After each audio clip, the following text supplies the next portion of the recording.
एक गांव में एक ब्राह्मण रहता था। वह सुबह उठता, नहाता, पूजा करता, खाना खाता और फिर सो जाता था। इसके पास किसी भी चीज़ की कमी नहीं थी। एक बड़ा खेत, खाना पकाकर देने वाली एक सुंदर पत्नी और 2 बच्चों का अच्छा सा परिवार था। सब कुछ होने के बाद भी ब्राह्मण के घर वाले एक बात से बहुत परेशान थे। वो बात यही थी कि ब्राह्मण बहुत आलसी था। वो कोई भी काम खुद नहीं करता था और दिन भर सोता रहता था। एक दिन बच्चों का शोर सुनकर ब्राह्मण जाग गया और उसने देखा कि उसके दरवाजे पर एक साधु महाराज आए हैं। ब्राह्मण और उसकी पत्नी ने साधु महाराज का स्वागत किया और उन्हें भोजन कराया। भोजन के बाद ब्राह्मण ने साधु की खूब सेवा की। साधु महाराज उनकी सेवा से बहुत प्रसन्न हुए और उन्हें वरदान मांगने को कहा। ब्राह्मण ने वरदान मांगा कि मुझे कोई काम ना करना पड़े और मेरी जगह कोई और मेरा काम कर दे।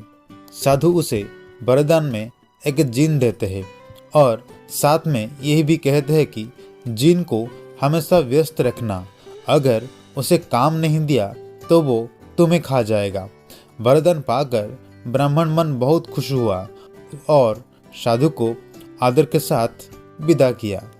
साधु के जाते ही वहाँ एक जिन प्रकट हुआ। पहले तो ब्राह्मण उसे देखकर डर जाता है, लेकिन जैसे ही वो ब्राह्मण से काम मांगता है तब ब्राह्मण का डर दूर हो जाता है और वो उससे पहला काम खेत जोतने का देता है। जिन वहाँ से गायब हो जाता है और ब्राह्मण की खुशी का ठिकाना नहीं रहता। कुछ ही देर में जिन फिर आ जाता है और बोलता है कि खेत जोत दिया, दूसरा काम दीजिए। ब्राह्मण सोचता है कि इतना बड़ा खेत इसने इतनी जल्दी कैसे जोत दिया। ब्राह्मण इतना सोच ही रहा था कि जिन बोलता है कि जल्दी मुझे काम बताओ, नहीं तो मैं आपको खा जाऊंगा।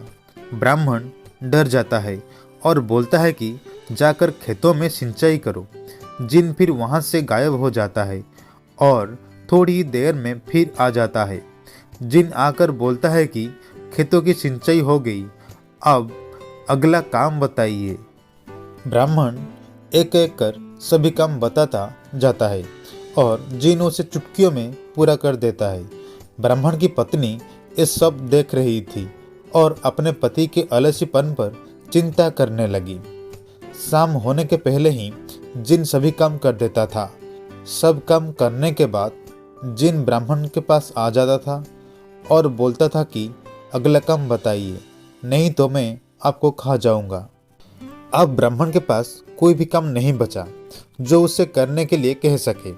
उसे चिंता होने लगी है और वह बहुत डर जाता है।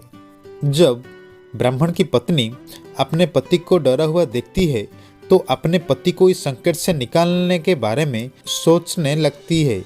वह ब्राह्मण से बोलती है कि स्वामी, अगर आप मुझे वचन दोगे कि आप कभी आलस नहीं करेंगे, अपने सभी काम खुद करेंगे, तो मैं इस जिन को काम दे सकती हूँ।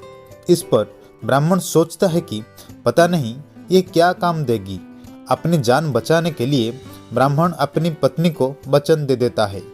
इसके बाद ब्राह्मण की पत्नी जिन से बोलती है कि हमारे यहाँ एक कुत्ता है, तुम जाकर उसकी पूंछ सीधी कर दो। याद रखना, उसकी पूंछ एकदम सीधी होनी चाहिए। जिन बोलता है कि अब ये काम कर देता हूँ। ये बोलकर वहाँ से चला जाता है। लाख कोशिश के बाद भी वो कुत्ते की पूंछ सीधी नहीं कर पाता और हार मान लेता है। हार कर जिन के वहाँ से चला जाता है। इस दिन के बाद से ब्राह्मण अपने आलस को छोड़कर सभी काम करने लगते हैं और उसका परिवार खुशी खुशी रहने लगता है। कहानी की सीख, हमें कभी आलस नहीं करना चाहिए। आलस करने से हम मुसीबत में फंस सकते हैं। इसलिए हम आलस छोड़कर अपना काम खुद ही करना चाहिए।